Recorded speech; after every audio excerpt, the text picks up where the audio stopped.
Bueno, eh, l'únic que vull dir d'en Satish Kumar és que des de que el conec, jo, The i only thing that metge I can say about d'altres Satish Kumar companys, is that veig ever que since som I millors met persones. him, Satish Kumar. I am a better person. Satish Kumar. Few words. Yeah. Yeah. Thank you. And this morning, you have heard many wonderful presentations and inspiring talks and informative ideas. So rather than my speaking and monologue, I would like a dialogue. I would like you to ask questions, but make your questions short. No more than 1 minute. Everybody, so there are many questions we can hear. Answer may be or may not be. But questions are good. You may not get all answers, but asking right questions is most important. But before we start answers and questions, I would like to welcome the Minister of the Education of Mallorca. And I would like to say, addressing the Minister, that thank you for coming. Thank you for making this possible to have Teachers' Conference, Education for Life, happening year after year. And you were not here yesterday. I said to the audience that I got some great ideas from coming to Mallorca to this conference, and I wrote a book based on the idea, Elegant Simplicity. The idea of elegant simplicity, my book, was born here in Mallorca. So I'm grateful to Mallorca, and I'm grateful to all the teachers who come year after year. What I would like government to give teachers freedom to teach. You agree?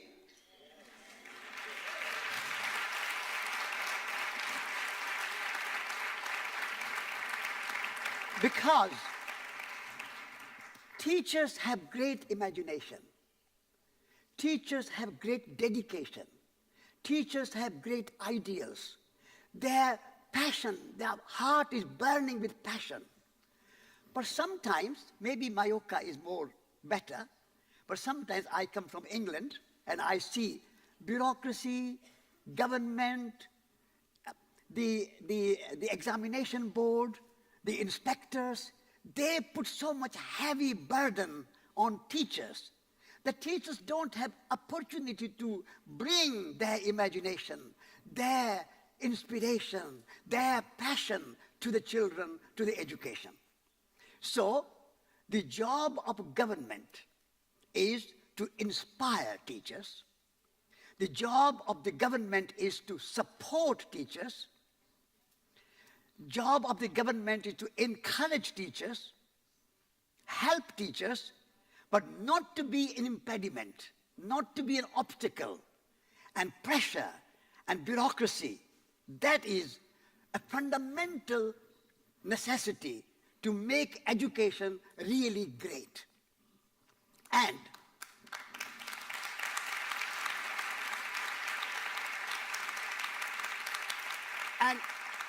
life cannot be sustained if there are no experiments. If you just follow yesterday's line, old line, and just follow your curriculum, just follow your syllabus, what is written in the books, that's okay. That's a kind of guideline you can have. You need a little bit of guideline. But you also need opportunity to experiment. An experiment should not only be like Sayavor School or the alternative school outside the system. I would like governments to allow experiment in state public education.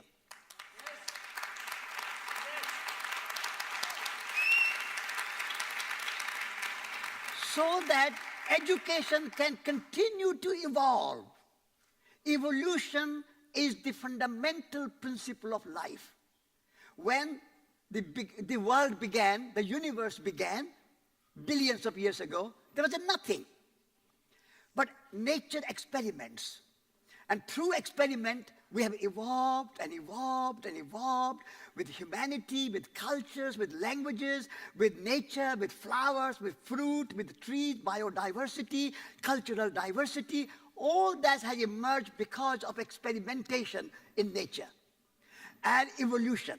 So evolution can only happen when you allow experiment. And in experiment, sometimes you succeed, sometimes you fail. The government should allow the schools sometimes to fail, to experiment and evolve. Then education can become a force for change. Education can be powerful force for transformation. Education is not about just staying as you are. Education is about transformation. Education should be ahead of the society. Education is the leader. The teachers are the leaders of society. And they have to address the big issues of our time.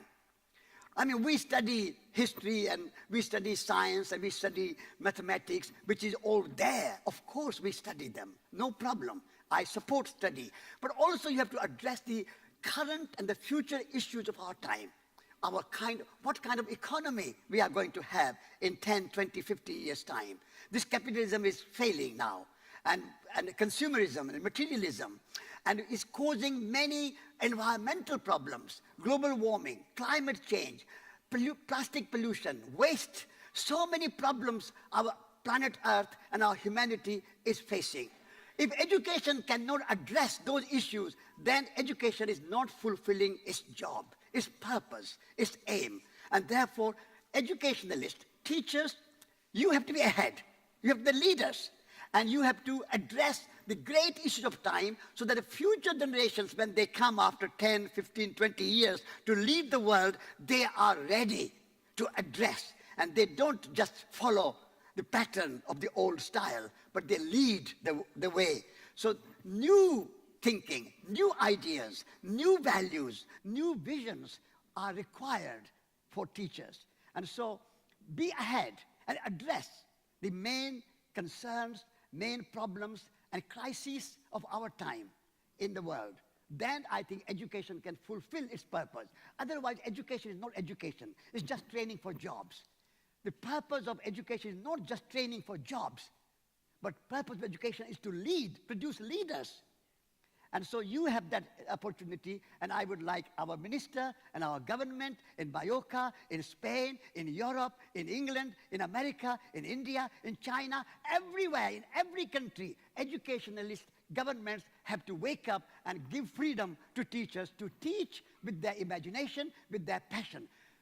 Teachers are teaching not only to get wages at the end of the month, their checkbook or check, or a transfer of money from one account to another account.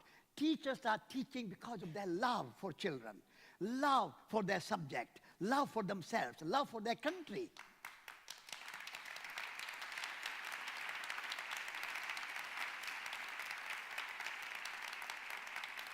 And so our work is to nourish the spirit and the passion and the imagination and the soul of the teachers. Nourish, nurture, feed, so that like you water the plants, so the plant can grow. Water does not stop plants growing and say, grow this way, grow that way. No, no, no. Water does not dictate. Water just supports. So the work of a government and work of bureaucracy all over the world, and I hope that in Mallorca is better and leading, because you are a small island, you can have more freedom. In Britain and in France, the educationalists are very suppressing the teachers. They are telling teachers what to do, what not to do, what to teach, what not to teach.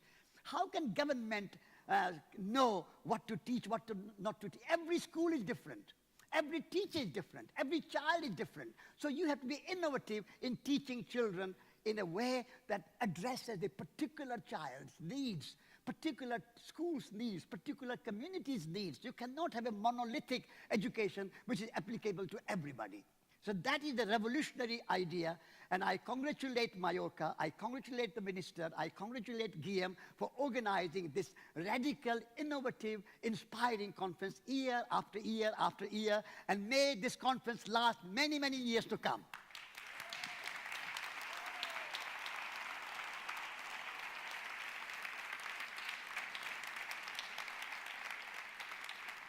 That's enough for me. Now I would like you to ask any questions you would like to ask, so have a more dialogue rather than just I speaking to you. First question.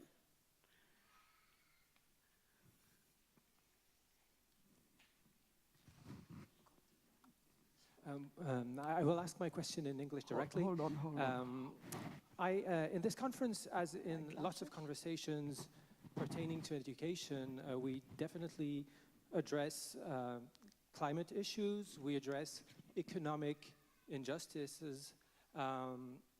It seems just like it has happened over these 2 past days. Okay. We don't really address the issue of gender equality, inequalities within education. I would be very interested to hear your thoughts about how can we educate children to be more aware of gender inequalities. Okay. I mean, that's to some extent your subject. Yeah, very good issue. Yeah, I just put the thing on so that next time. Is it 3? 3? 5? 3. Okay, good.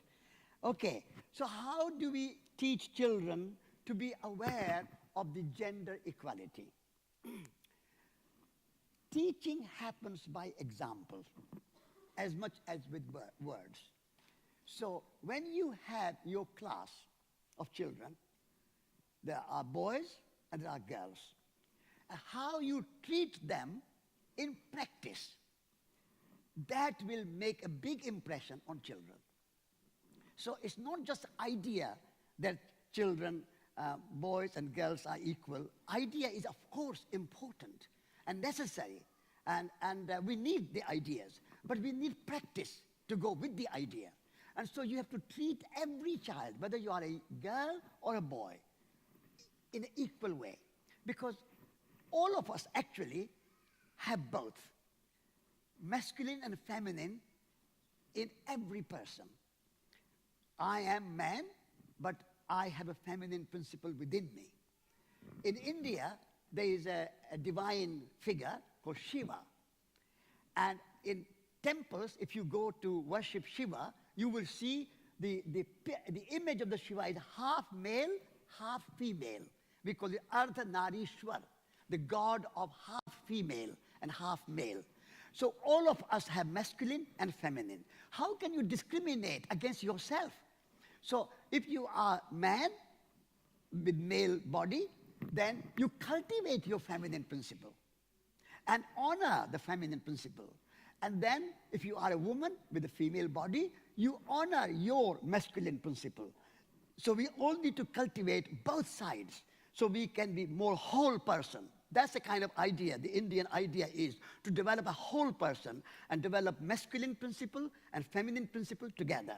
So nurturing, caring, receptivity, all these wonderful things with generosity and beauty, all these feminine qualities in India, we call them feminine quality, feminine principle. We need to embrace that. So when you treat your boys and girls as whole person, and not just a half person, as a whole person, then I think you can address the issue of gender equality and rise above the kind of distinction between male and female. We are all humans, male, female, whatever. But before that, before we are man or woman, we are humans.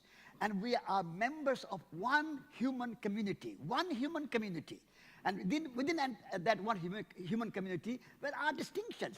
Man, woman, European, American, Chinese, Japanese, speaking English, speaking Chinese, speaking Hindi, Sanskrit, black, white, young, old. These distinctions are diversity. We respect them all.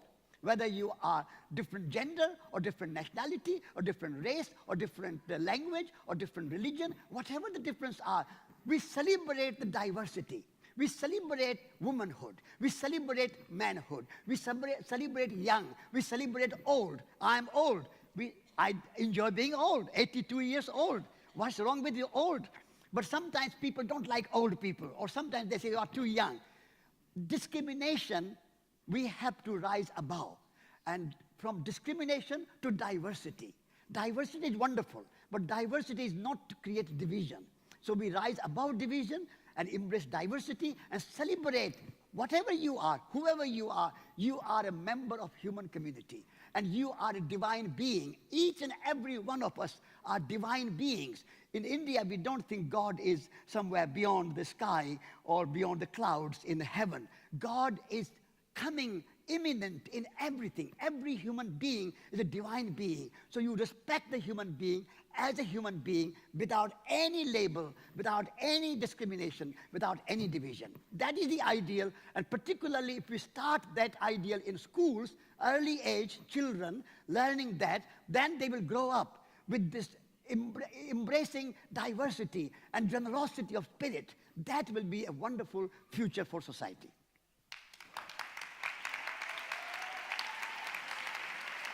Thank you.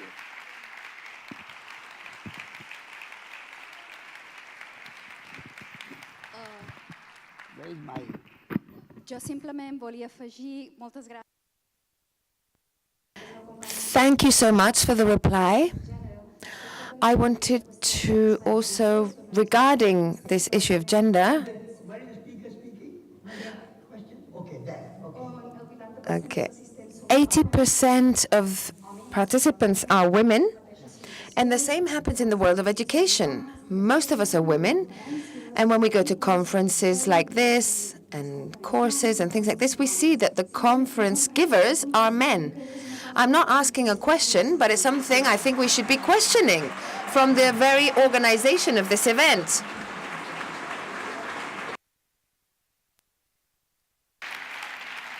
Thank you, thank you, thank you, thank you, thank you. That's a very important point. Guillaume, are you listening? Good. And we should have many, many women speakers. And there are so many wonderful women doing wonderful work. You saw the film of Vandana Shiva. She was amazing, and she came here a few times. And so I think we should have many, many women speakers. I 100%, 200% agree with you.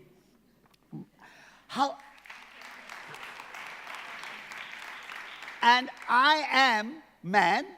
I'm sorry that you got man now, but I would like to be in my next incarnation, next life, and honor a woman.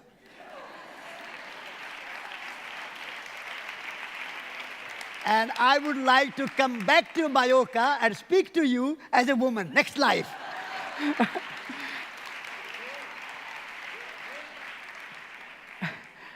And today, although I'm a man, you can consider me as an honorary woman.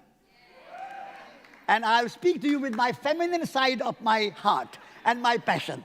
So please ask next question. Yes, please, yes. Sí.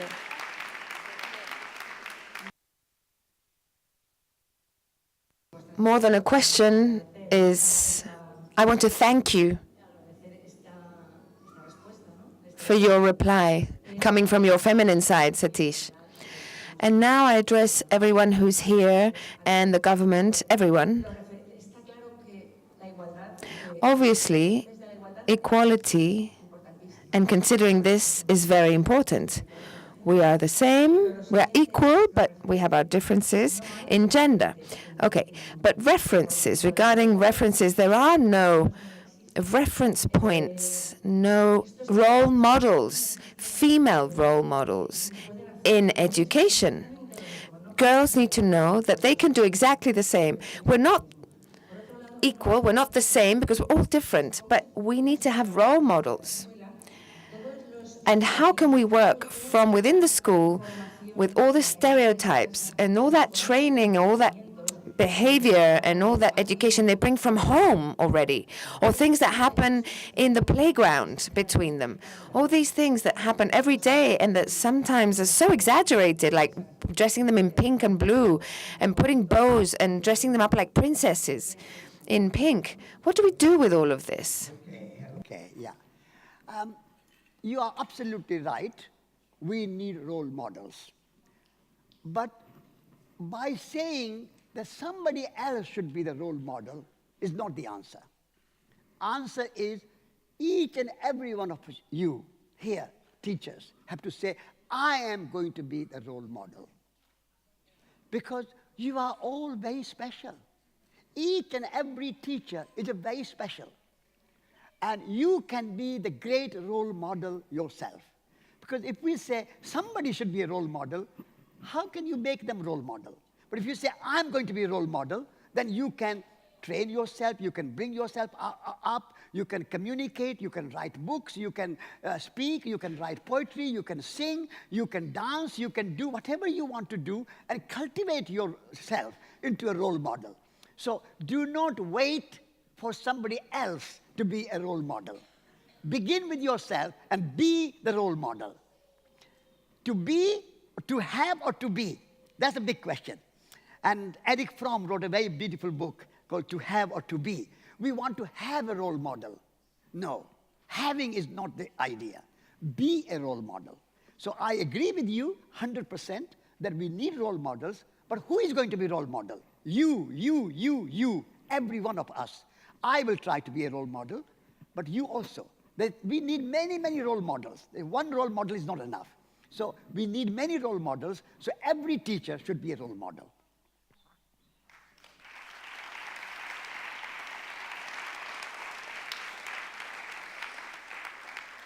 Next question. All of us who are here are kind of a consequence or a product of the system that makes employees. And we get to a point in our lives where we're responsible for our own transformation, and we're responsible for this, for rebuilding ourselves.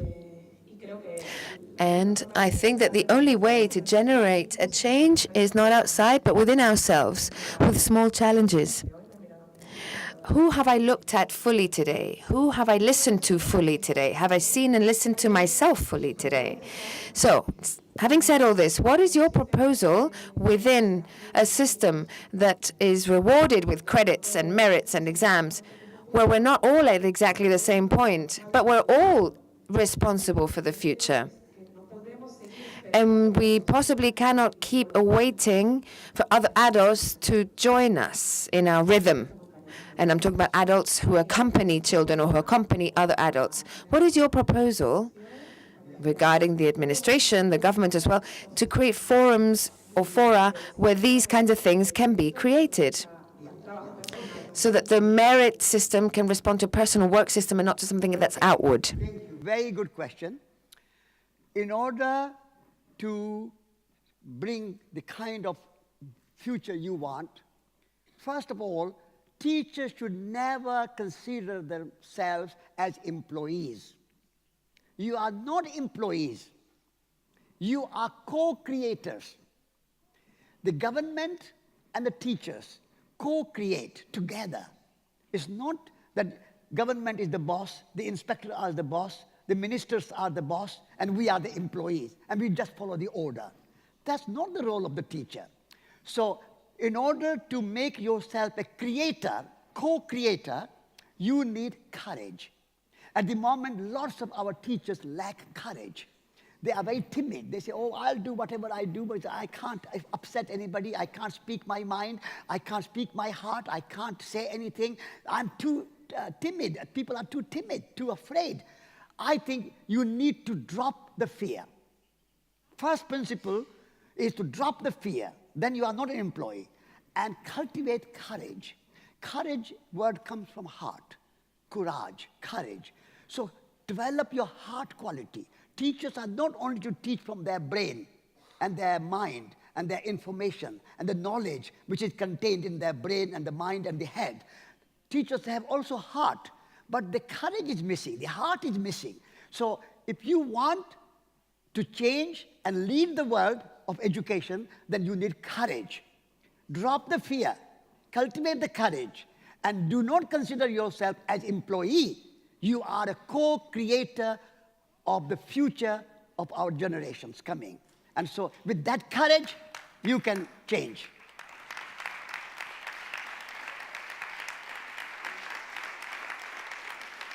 Yes.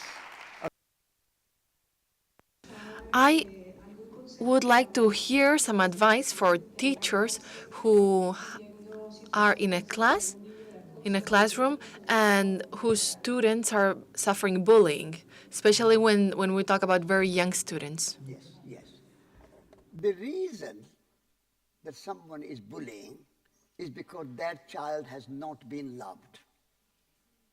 That child had not been loved. That's the reason the bullying comes, so that he's or she's sort of taking revenge or trying to show off. So the first thing is to talk to parents and say, are you taking care of the child properly?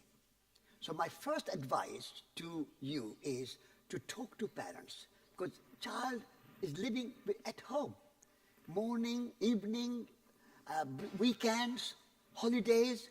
Parents are the primary teachers. Every mother is a teacher. My mother was a teacher. My greatest teacher was my mother. And my mother is my hero. But every mother is a hero. Because bringing up a child is a great, great gift to the world.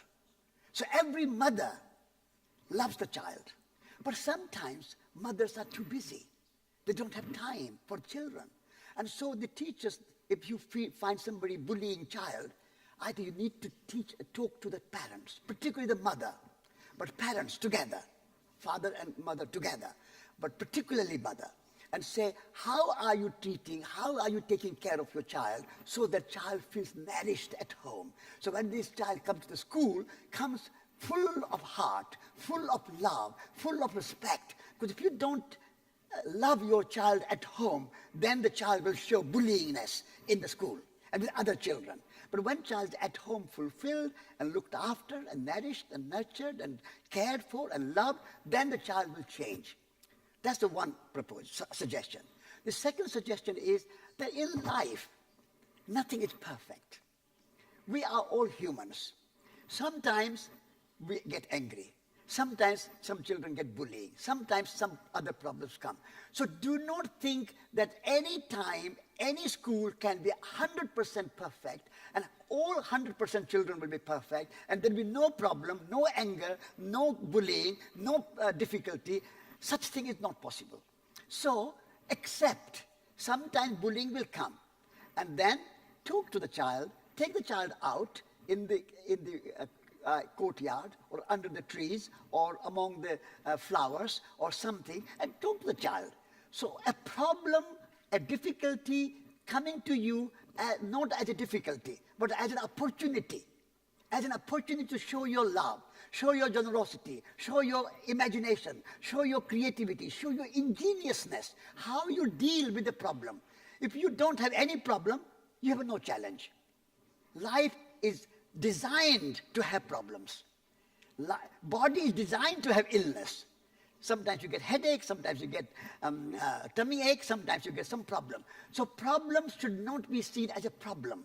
Problems should be seen as an opportunity to bring your creativity, bring your imagination, bring your heart, bring your love, bring your generosity, and show the bigger the problem, bigger the challenge, bigger the opportunity. If there was no British colonialism, there would be no Mahatma Gandhi.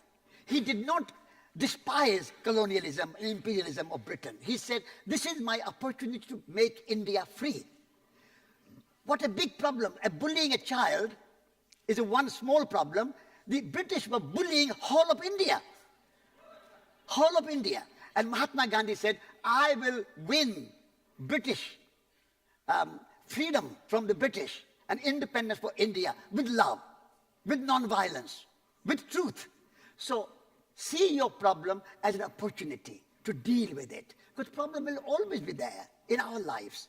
Not only your child in the school, but your own children will have sometimes problem. Even your husband will have problem. Sometimes your wife will have problem. You will have problem with your wife or husband, or your parents, or your neighbors. This is life. We cannot be completely free of problems. This is life. So Do not see problem as a problem. See problem as an opportunity to cultivate your compassion, your forgiveness, your kindness, your love. More you love, more compassionate you are, more kind you are, more imaginative you are, smaller the problem. This is why we have doctors, because we have body get problem, we have healers, we have medicine, we have herbs, so that we can take some herbal tea or herbal medicine to get our body right. So in the same way, do not get too worried if you have a bullying child or a bullying problem in the school. Don't get too worried. Say, I'll deal with it. Have that courage and that conviction in your heart. Rather, how am I going to deal with this problem? I don't want any bullying child. No, that's not a courageous action. Treat it as an opportunity to deal with the problem.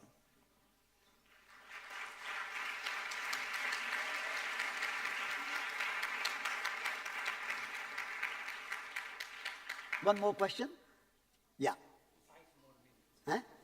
5 more minutes. Una pregunta más. Quedan 5 minutos.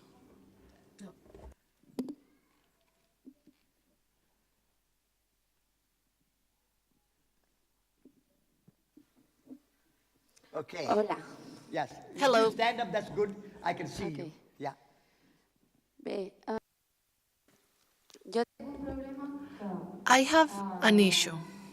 aquí xerram en general de Here we are talking about children whose families are okay, who come from structured families, who don't have very serious problems, but I work in a school with very few resources. el 90% són 90% of my students, 90 to 100% are migrants. capitalisme i tot això. Here we're talking about capitalism, etc. And well, my students have suffered very, very tough situations. Some are sons and daughters of prostitutes, and these families have suffered a lot to come here to Mallorca. So when I'm teaching a boy or a girl who has no resources, El capitalisme and és dolent perquè ells el que volen és Dubai, capitalism teleplasma, is what they want. They want an iPhone, they want a plasma screen, they want a TV. que això no és el camí, que no és el camí. And how can I tell them, no, this is not the path, this is not what you should want? Because what they are thinking about, they're just thinking about material resources. And their families don't have that level of culture, their families don't have any structure, and they don't have these same students. Some families are very, very traditional and come from very traditional cultures. So I would like to know, what can I tell a child like this? Big question, good question. First of all, we are living in a society which is not equal. And some are wealthy, some are poor, some have resources, some do not have resources. We live in this society. And overnight, we cannot change it. It takes time to change and transformation. In the meantime, if you have a child, resources, there are 2 kinds of resources. Material resources like equipments, computers, television, screen, cameras, toys, many things like that. That's one kind of resource. But there's another kind of resources. One is nature resources. There are trees in Mallorca. There are flowers in Mallorca. Let's go out in nature and look at the tree, climb the tree. Climbing the tree could be part of a lesson in the school. Because if you climb the tree, your hands will get stronger, and you will know how to climb a tree, and you know how to get over the small branches and pick the fruit, maybe pick some olives or pick some oranges. So go out in mountains, go in the sea. Nature has great resources. All our material consumer resources are only limited resources. So introduce your children that you have a greater resources, much more beautiful, much more resilient resources outside. So that's the one. Go out and be in nature. Second, human resources. You have imagination and your creativity. So design some plays or some theater or some music or some kind of artistic endeavor. Human resources are more